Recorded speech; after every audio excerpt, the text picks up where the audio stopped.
este mundo líquido? Primeiro, acontece como conhecimento, como aconteceu com tudo, que a fé está customizada.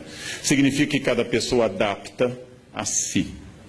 Agostinho diz com toda clareza que a pessoa que seleciona da Bíblia o que quer e rejeita o que não quer, acredita em si e não na Bíblia. E esta é a regra de hoje. Olha que Agostinho não conheceu o que acontece hoje. Essa é a regra de hoje. Você é católico? Sou. Então o Papa é infalível. Não, não acredito nisso. Maria é virgem. Ah, não, essa parte eu não concordo. Você é contrário à pílula anticonceptiva? Não, não, eu sou a favor da pílula. Não, você acha realmente que é pecado, por exemplo, isso e aquilo? Não, isso não. Então, meu filho, o que você é? Já que nenhuma das crenças católicas é sua. Mas é a customização da fé. Não, a igreja diz isso, eu vi na Bíblia, mas eu acho que é assim. Essa é a autoridade contemporânea. O eu se sobrepõe a tudo. Ah, eu sou católico, mas eu gosto de acreditar na reencarnação. Bem, o Papa Pio IX definiu como heresia a reencarnação. Mas como vocês respondem? Não, mas o Papa é o Papa, eu sou eu acho. Ou seja, eu não estou pensando que alguém deva ser dogmático ou não. Não estou pensando se alguém deva acreditar ou não, ser fiel à linha da sua igreja, adventista, presbiteriana, luterana, católica ou da comunidade judaica. Eu estou pensando como eu customizo a fé, como eu adapto ao meu interesse. O Deus do século XXI é, de todos os períodos da história, o Deus mais pessoal e subjetivo. É o meu Deus, não é o nosso. Ele é o menos autoritário e o menos exigente. Ninguém acredita que será condenado, isso é uma característica brasileira. A Veja fez uma longa pesquisa. Ninguém acredita que vá para o inferno. Na Idade Média, as pessoas tinham quase certeza que seriam condenadas. Hoje, ninguém mais vai para o inferno. E a pesquisa da Veja incluiu presídios e políticos. Ninguém vai para o inferno. Quando eu era criança, na aula de catequese, o padre Alexandre, em São Leopoldo, falava da visão das crianças de Fátima que caíam no inferno como folhas de outono. E a gente se assustava, eu pelo menos me assustava. O inferno está fechando as portas por falta de candidatos. Todos se acham dignos do paraíso. Essa é uma característica contemporânea. A fé se customizou e Deus me entende. Deus me entende. Bandidos, gente, fazem o sinal da cruz antes de assaltar. Isto é uma característica específica nossa. Temos um certo panteísmo, ou seja, é um Deus diluído em todos os lugares, um animismo panteísta, e a subjetividade, é o meu Deus. Eu rezo do meu jeito, do jeito que eu gosto, nas ocasiões que eu acho importantes. Eu irritei uma vez uma colega de avião, que eu pego muito, porque pela primeira vez na vida, 2 anos já, foi agosto, o avião arremeteu em Congonhas. Eu nunca tinha passado por isso. Ele tenta pousar, não consegue.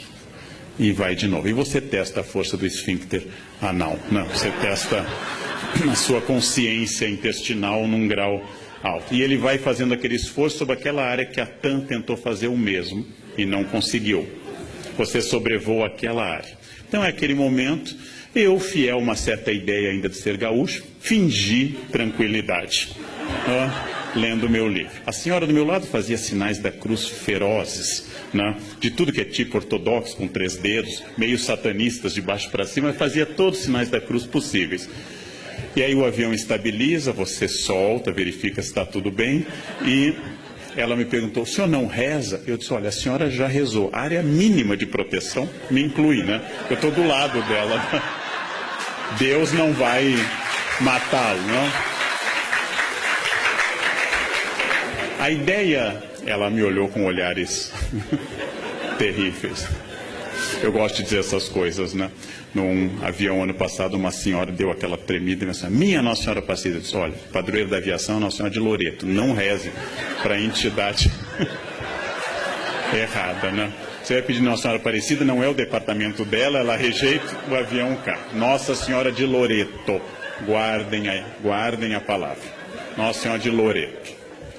Bem, o panteísmo e a subjetividade vêm junto com infantilização. Esse tipo de mensagem de um Deus infantilizado, entre o cafona e a infância, entre o kitsch e a teologia, é hoje dominante. A ideia de Deus é um Deus infantilizado, não é à toa que a expressão Papai do Céu está em alta. Nada de Deus de sofrimento, nada do Deus da Sexta-feira Santa. A procissão do Senhor morto não é mais, a dor, a paixão segundo São Mateus, do luterano Bach, é vista pela beleza artística, não mais pelo conteúdo. É o Deus infantilizado, é o Deus meio cafona que vem sempre ao meu encontro de braços abertos. O Cristo juiz, o Cristo de Mateus 25, o Cristo condenador, o Cristo do fim do mundo está em crise. O Cristo salvador, a soteriologia, a salvação divina está em ascensão. As imagens dizem sempre: este carro pertence a Jesus, creio em Deus, até o Porta dos Fundos tem um vídeo ótimo que Jesus vem reclamar o carro, já que você disse que esse carro é de Jesus, Jesus vem levá-lo embora. A adaptação da mensagem religiosa à mensagem de propaganda é outra característica notável deste mundo. A ideia de que eu devo manifestar publicamente, muito mais importante que eu manifeste na camiseta, no carro e no adesivo, do que eu viva qualquer preceito evangélico. Ou seja, aquele motorista que está escrito, esse carro pertence a Jesus, ou tem o peixe, um dos símbolos mais antigos do cristianismo, e hoje de pertencimento a uma igreja específica, também fura o sinal vermelho. E vai. Ou seja, esse carro pertence a Jesus, mas o motorista continua demoníaco, absolutamente demoníaco.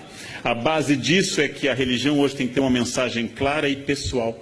Faz sucesso o padre, o pastor, o pregador, o rabino, inclusive, que fale de cura e prosperidade. E não traga às pessoas a dimensão trágica da existência. A relação é individual, não rezo mais pelo país. Eu rezo sempre por mim e pela minha família. E, finalmente, ela é sempre positiva. Padre, pastor, rabino, mulá islâmico, que fale muito em compromissos, em obrigações e outras questões, perde público. Eu tenho que ser positivo.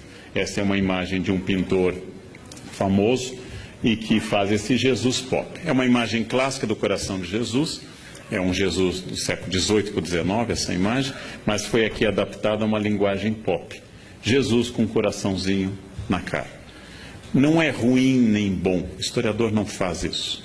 Isto é apenas uma infantilização customizada da imagem de Jesus. Não é menos fiel, já que não temos nenhuma imagem de Jesus.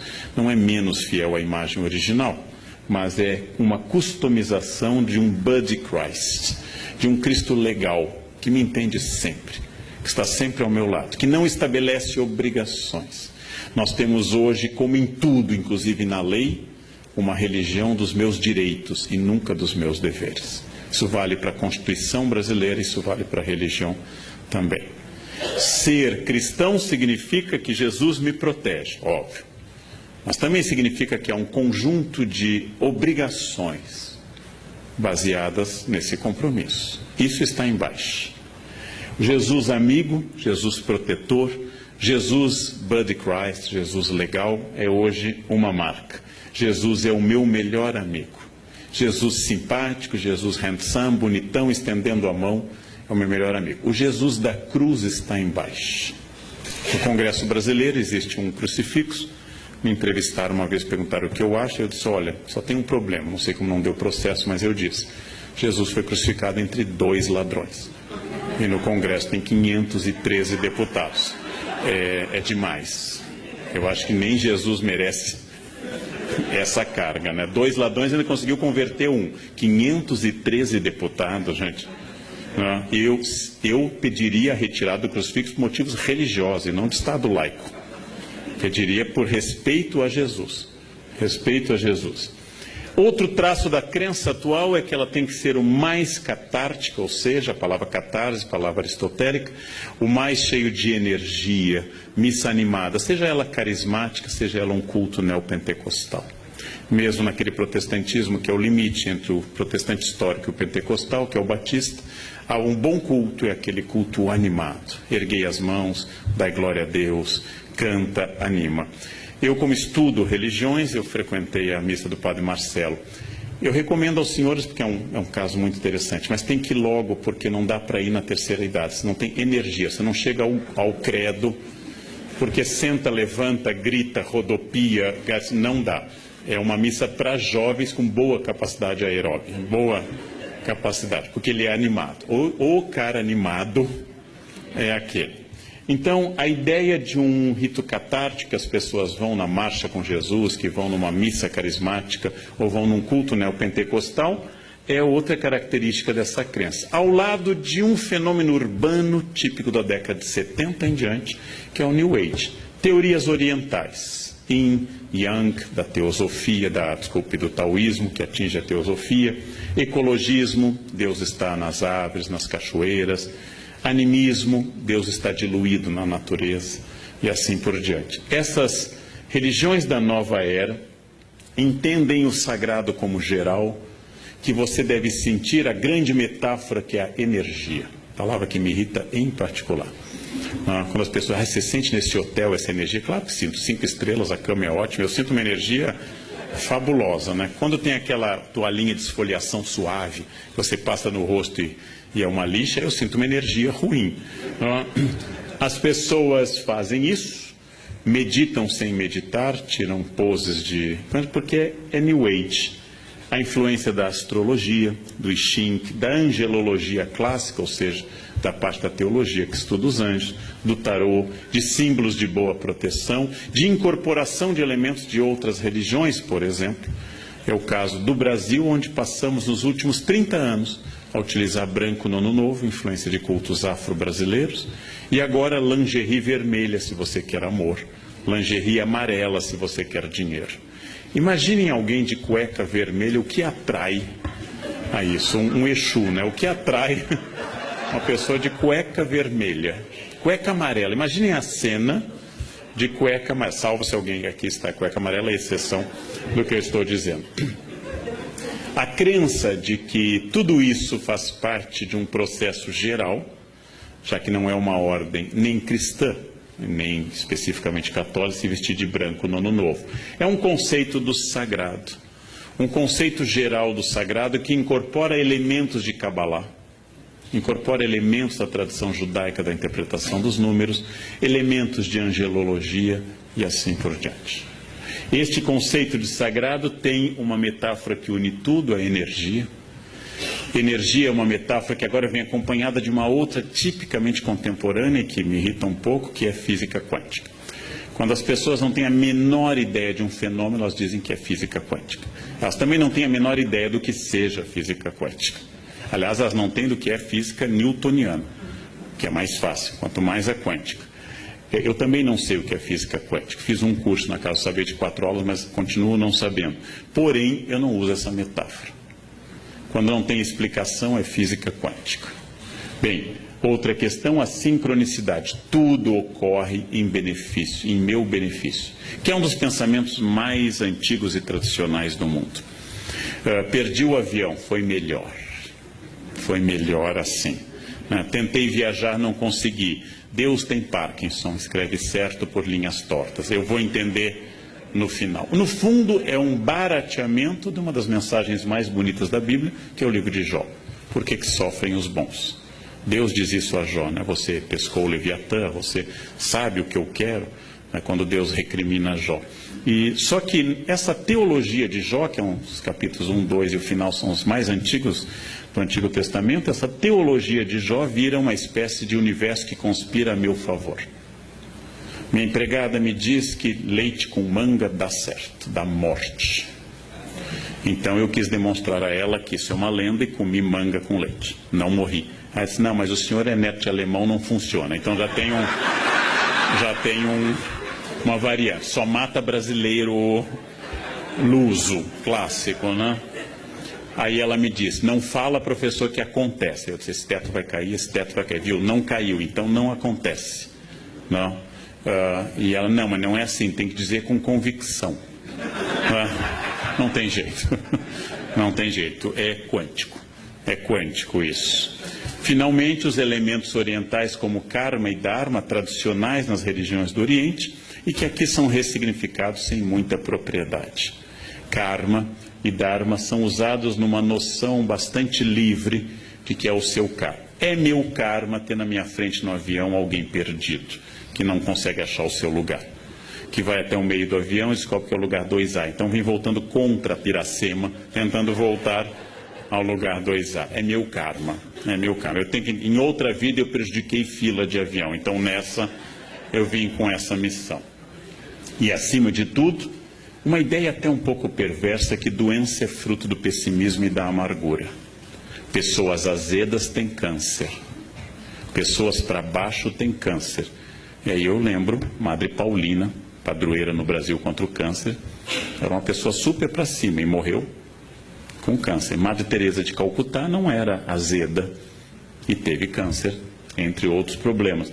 A ideia de que o otimismo cura tudo, você tem que ser para cima, você tem que ser animado, é uma ideia infantil. É uma ideia de crianças de fase pré-operatória. Se eu pensar, acontece. E o pensamento cria tudo. É um pouco idolátrico esse pensamento. É o clássico pecado de substituir o Criador pela criatura. Ou seja, a ideia que as partes práticas das religiões, como o islamismo, que eu estou dando um curso neste momento na Unicamp, diz com grande clareza, especialmente o islamismo sufi, confie em Allah e amarre seus camelos com firmeza. Essa é a parte prática. Inácio de Loyola dizia, reze como se os homens não existissem e trabalhe como se Deus não existisse. Essa é uma forma um pouco moderna e prática, mas isso aqui é um pouco infantil. O que você está fazendo? Eu estou pensando muito positivo. É um pouco problemático isso. Há uma nova consciência que mistura conceitos indígenas, culto à natureza, chás, maconha, ayahuascas, ervas e assim por diante. Essas pessoas fundem num sincretismo contemporâneo essa crença. Eu vou dar um exemplo que eu visitei e não conhecia ela. Quando eu fui a primeira vez, ela já tinha falecido. Mas a tia Neiva é uma ex-caminhoneira que fundou perto de Brasília o Vale do Novo Amanhecer, onde as pessoas se vestem com roupas egípcias, incas, católicas. E ela já faleceu, e aqui está a tia Neiva com seus mentores, que são entidades indianas e indígenas, e também católicas. E aqui estão as pessoas que eu fotografei no Vale do Novo Amanhecer, vestidas com roupas ora ciganas, ora que elas atribuem que seja da época de Jesus e assim por diante. Essa comunidade é gigantesca. Então muita gente vai para lá e segue. Essa é uma customização fabulosa, que vem acompanhada nas cidades de um outro fenômeno, a teologia da prosperidade. Substituindo talvez a teologia da libertação, que pregava uma análise sociológica de base provavelmente de materialismo dialético, surge uma ideia de que Deus, ao abençoar, traz a prosperidade pessoal. São os cultos que eu frequento bastante para fazer anotações, em que se diz, por exemplo, se eu conheci Jesus e eu saí do Serasa. Eu estava longe de Jesus e eu estava com a conta no vermelho. Agora eu conheci Jesus, eu comprei um Corolla, já temos uma casa em Tramandaí e nós vamos em breve fazer uma viagem até Bariloche, a gente vai ver neve. Essa ideia de que Jesus acompanha a prosperidade econômica, contrária à tradição de que a pobreza nos aproxima de Deus e a riqueza nos afasta, essa teologia da prosperidade faz muito sucesso. Faz muito sucesso. Deus quer não apenas seu bem-estar espiritual, óbvio. Deus quer não apenas a sua saúde, mas Deus quer também a sua prosperidade material. E esta é uma novidade. Ela começa na década de 70 aproximadamente, com os textos do atual bispo Edir Macedo, e depois se espalha por vários cultos e atinge várias percepções cristãs em particular. Quando eu digo isso, em nenhum momento eu estou dizendo que isso é errado. Eu sou historiador. Bom, então eu estou pensando por que em determinado momento, ao invés de Deus estar ao lado dos pobres, Deus começa a valorizar a classe média em ascensão. Amando os pobres, mas mirando na classe média em ascensão. Todo discurso de fé contemporâneo inclui uma ideia clara, que é a ideia da exclusão da dor. A exclusão da dor. Eu acabei de fazer, faz um ano, um longo trabalho junto a um dos médiuns mais famosos do Brasil, que é João de Deus. E é uma das coisas mais fascinantes que eu fiz na minha vida. A cidade inteira se veste de branco. E vão lá com problemas e com doenças, e vem gente do exterior. E tem até um documentário, John of God. Não? E as pessoas fazem e ele diz, mantenha a quimioterapia, mas confie na minha mediunidade. Bom, é fascinante isso. É fascinante, é uma expressão fascinante de um homem, é um fazendeiro, é um homem que tem fazendas, mas é quase analfabeto, é um homem tosco, mas com carisma extraordinário, e as pessoas realmente acreditam, e elas sentem a energia do local. A fé atual é muito midiática. Me refiro aqui à extraordinária missa ocorrida em Copacabana, com a primeira viagem do Papa Francisco à América Latina. Houve uma surpresa geral. A missa deveria ter sido num outro lugar. No mês mais chuvoso no Rio de Janeiro, escolheram um lugar que tinha pântano. Foi uma escolha, não é fácil fazer esse tipo de escolha, tem que pensar muito. É pegar um mês de chuva em Porto Alegre e fazer na Ilha da Pintada um campo para fazer conseguiram. Aí transferiram para Copacabana. A missa atraiu muita gente. Francisco começava a revelar seu extraordinário carisma e sua simpatia. E este milagre, que é um Papa argentino simpático, é um milagre absoluto, é a maior prova. São Malaquias diz que ele é o último Papa, né? São Malaquias profetiza todos os 168 Papas seguintes até o atual, Francisco, né? E os brasileiros vão para o juízo final com esse sorriso, né? A igreja sobreviveu a tudo, mas pegou um argentino, acabou, né? O fim do mundo acabou. Que bobagem. Mas essa fé midiática, esta fé de grandes eventos, Marcha com Jesus em São Paulo, grande evento evangélico, o Círio de Nazaré, o maior evento católico do Brasil em número de participantes, a Missa do Envio, que encerra essas Jornadas Mundiais de Juventude, que devem tanto a João Paulo II, a Bento XVI e também agora a Francisco, eles são movimentos muito impactantes. Eu diria que, ao contrário do século XIX, quando Nietzsche anunciou que Deus estava morto, quando os liberais anunciaram a morte iminente de Deus, que os liberais estão mortos e Deus vai bem. Deus vai bem. Essa é uma velha piada universitária. Deus está morto, assinado Nietzsche. Embaixo, Nietzsche está morto, assinado Deus. Ou seja, uma velha piada. Se há 50 anos, que era um período muito mais conservador, como eu acabei de falar para a revista Isto É, há 50 anos havia poucas emissoras religiosas de rádio e de televisão. Hoje eu tenho que ter cuidado, porque praticamente só tem emissoras religiosas. Logo, em plena modernidade líquida, Deus aparece como uma boia, uma segurança, uma referência permanente. E o futuro da religião hoje é mais brilhante do que a gente poderia dizer na década de 60. Na década de 60, o cardeal Vicente Scherer tinha acabado de inaugurar um grande seminário em Viamão, esperando uma explosão de vocações, e as vocações despencaram. Muita gente achava que a igreja fecharia por falta de candidatos. Isso mudou. Ainda há carência de vocações, mas isso mudou. E as igrejas evangélicas se capilarizam com muita rapidez e também mudou este quadro. Há mais gente religiosa em 2015 do que havia em 1980. Há mais gente religiosa. Há um efeito enorme nas periferias do Brasil sobre a questão de drogas e de álcool, da presença religiosa. São pessoas que passaram a viver isso. Em prática, eu diria que, como todo mendigo até hoje, pede uma esmola pelo amor de Deus e agradece que Deus lhe abençoe, que os discursos religiosos continuam tendo muito sentido semântico e prático na nossa sociedade. Como nós enfrentamos, como disse que Thomas, problemas estruturais sociais, como nós continuamos com problemas estruturais, sociais, culturais e econômicos, o discurso religioso continua muito significativo dentro deste vazio.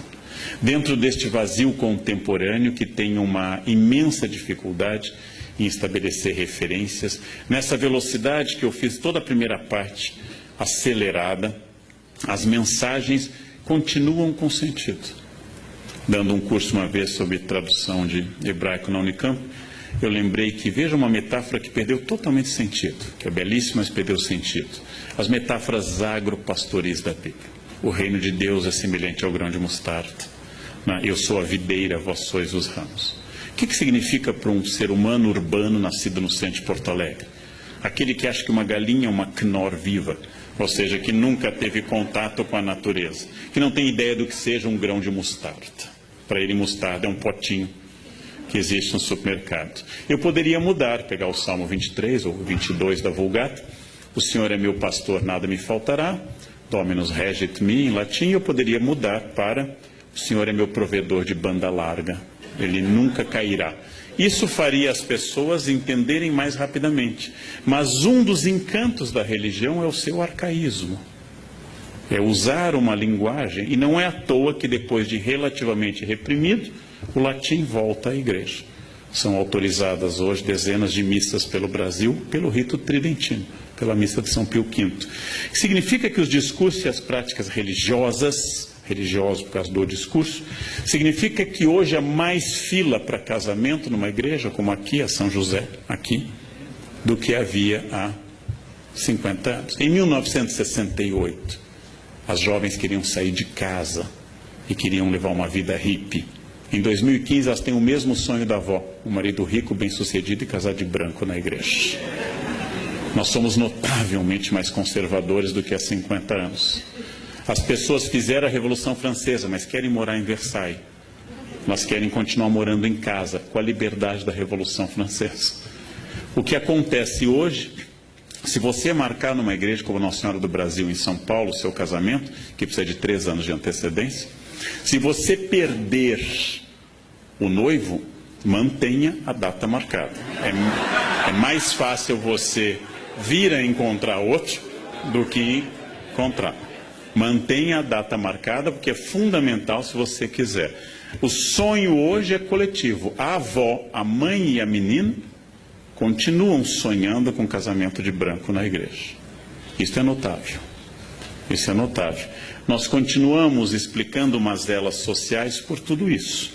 Mas, se para encerrar é óbvio que nós temos pertencimentos líquidos, que, por exemplo, instituições tradicionais como a maçonaria perderam muitos membros nos últimos anos, que pertencimento a clubes e sociedades hoje é muito mais fraco. Se é verdade que hoje está em ascensão um Deus pessoal e positivo, que o Deus da obrigação, o Deus terrível, o Deus de Mateus 25, como eu disse, não está na moda, e que as fronteiras se diluíram, eu também posso pensar, para encerrar, uma questão mais filosófica. Esse Deus atual apropriado pelas pessoas. Esse Deus que exige muito pouco de mim e confirma a minha vida. Já que hoje nós confirmamos tudo. Eu devo comer esse quindim? Eu sempre tenho uma resposta. Pai, você já malhou tanto. Pai, você merece. Hoje é quarta. Tanto faz o dia, né? Hoje é quarta. Né? Amanhã você corre mais na esteira. Eu sempre tenho uma justificativa. E as pessoas colaboram. Elas nunca dizem isso, não como não. Elas dizem... Ah, como você merece. Né? Se você não comer, vai fazer mais mal ainda se você não comer. Não? Ou seja, nós estamos num universo em que tudo que sou eu é explicável. É explicável. E eu preciso fazer dessa forma. A fé atual é uma forma de prisão imanente. Ou seja, naquilo que a gente considera de material, imanência, aqui e agora, hic et nunc. Aquilo que eu considero de imanente, atual, individualista. É difícil saber, apesar da imensa importância da religião hoje, institucional e pessoal, nos dois campos. É difícil saber se a fé média das pessoas é uma forma sofisticada de ateísmo religioso. Ou seja, que elas se aproximam de Deus para não colocar o delas na reta, mais do que para se entregarem a um plano. A fé exigente dos evangelistas, a fé exigente dos grandes santos, tenho que pregar, ai de mim se não o faço. A fé que tira alguém do seu conforto em Lisboa e o leva para a Itália, Santo Antônio, a fé que faz alguém dar seus bens, Francisco, a fé que muda a vida de um homem dissoluto, como Inácio, ou como Agostinho, a fé que faz uma jovem bonita e rica, como Clara, abandonar tudo e entrar numa vida. Esta fé é uma fé de entrega a um plano maior. Esta fé atual é uma fé que me favorece em tudo. Se eu estou triste, Deus me consola. Se eu estou alegre, Deus me confirma. Se eu tropecei, Deus me ampara. E se eu tenho metas, Deus me leva a elas. Similar ao tratamento que muita gente dá ao seu cachorro. Ele está sempre ao meu lado. Fica feliz quando eu volto. Claro, você dá a ração. Ele associa a sua chegada à comida. A felicidade dele é total. É alguém que lhe ama profundamente. Vem aquele velho teste. Coloque sua mulher no porta-malas do carro e no outro um cachorro. Deixe 3 horas e abra e veja a reação. Aí você vai saber quem lhe ama de verdade.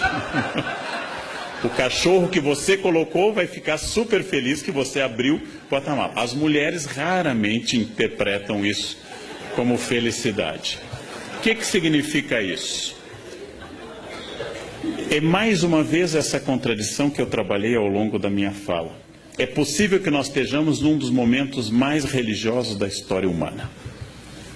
Haja vista a grande quantidade de manifestações, associações, instituições, congressos, etc. É possível. E é possível que uma parte desta nova religiosidade tenha a ver com a imersão de um homem líquido, que dá muito pouca importância a algo que não lhe favoreça. E eu diria, não sendo religioso, que o maior desafio dos religiosos hoje é cristianizar os cristãos. Esse é o grande desafio. O desafio do século XV era cristianizar indígenas, XVI, no XIX eram os asiáticos, os africanos, idólatras, liberais, ateus. Hoje o desafio é cristianizar os cristãos e parar de dizer Senhor, Senhor, e começar a entender o desafio que significa uma opção de entrega. Então, este é o grande desafio. O campo é bom, nós temos hoje um prestígio religioso maior do que nunca. A influência política das religiões em 2015 no Congresso é maior do que em 1950. Getúlio Vargas, ateu total, inaugurou o Cristo Redentor em 31. Abriu todos os congressos eucarísticos da era Vargas. Facilitou o Congresso Eucarístico de Porto Alegre, que já não era mais no governo dele, ele já estava deposto. Ou seja, porque ele sabia, como Napoleão, que perguntado pelo Papa Pio VII, você pode governar sem Deus? Napoleão diz, sem Deus eu posso, sem os bispos não. Então, esse é o aspecto prático de um homem prático, como Napoleão ou como Getúlio, ateus como Potts. Agora, esta é a questão e o grande desafio contemporâneo. Esta é a grande questão. Quer dizer, como enfrentar um ambiente que formalmente é religioso e na prática é completamente egoísta, voltado para si e totalmente alheio a quaisquer desafios religiosos possíveis. Né? Como falar de Deus para quem tem Deus no carro, na casa, na camiseta, mas só não tem no coração e na atitude. Esse é um desafio de tempo. É o mesmo desafio de sempre. Como falar da lei para doutores da lei, para escribas e para fariseus, aqueles que pagam o dízimo sob o cominho e não entenderam o básico. Esse é o desafio contemporâneo do mundo líquido. Era o que eu tinha a dizer na hora que me reservaram. Muito obrigado pela atenção dos senhores. Obrigado.